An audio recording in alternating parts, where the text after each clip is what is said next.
And welcome back to High School Sports Beat, brought to you by Alfred State College. I'm Dave Yates. It is time now for the High School Notebook. And once again, we are pleased to be joined by Matt Trabold. Matt, thanks for coming on board.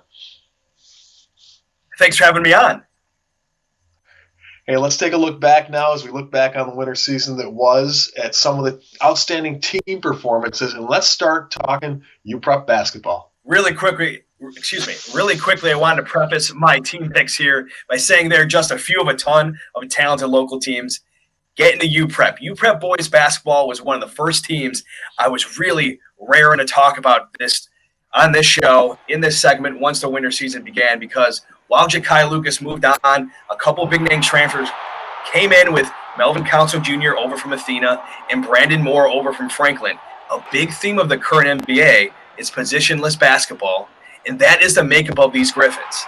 Early in the year, Kayshawn Ross was outshot by Council and Naz Folks, one of the other returning players, but he became more of a reliable kid, a reliable weapon with every game. The big extra push at the end of the season to help them win a sectional title was the fact that they improved perimeter shooting, plus a number of high IQ blocks from Folks and Council to start the offensive break the other way.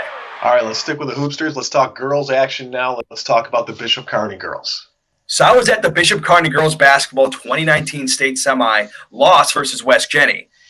It did not really feel indicative of how good that BK team was. Their top Division I name, Insanaya Wilson, could not be on the floor for much of the game. LaToya Baker was a massive graduation loss from that squad, but Kearney brought back Camille Wright, who was injured for that 2018-2019 campaign, but she returned with a vengeance this season to become one of the top scoring threats in the section. Their depth with new young players helped during the first part of the season when stoic and skilled future D1 point guard Mariana Freeman was sidelined. And then in the sectional title game for Class AA, BK pulled off the feat for a second year in a row of coming back from being down double digits in the first half versus mighty Penfield to win that brick. All right, Matt, let's go from the hardwoods to the hard water. Let's talk hockey. Let's talk head coach Dave Evans and his Webster Thomas hockey team. So few teams in Section 5 hockey have had as much success of late than Webster Thomas.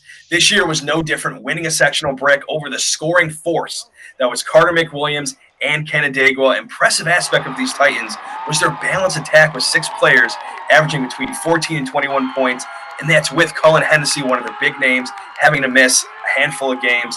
Such a fundamentally and defensively sound squad, which really helped them, especially in sectional play against a couple big-time scoring teams, Spencerport, Canandaigua. Under Dave Evans and the staff, they really have that defensive sound, that fundamentally sound aspect. The long-haired Kevin Gabalski was one of the tip-top imaginative and unstoppable forces in the section this year. So fun to watch.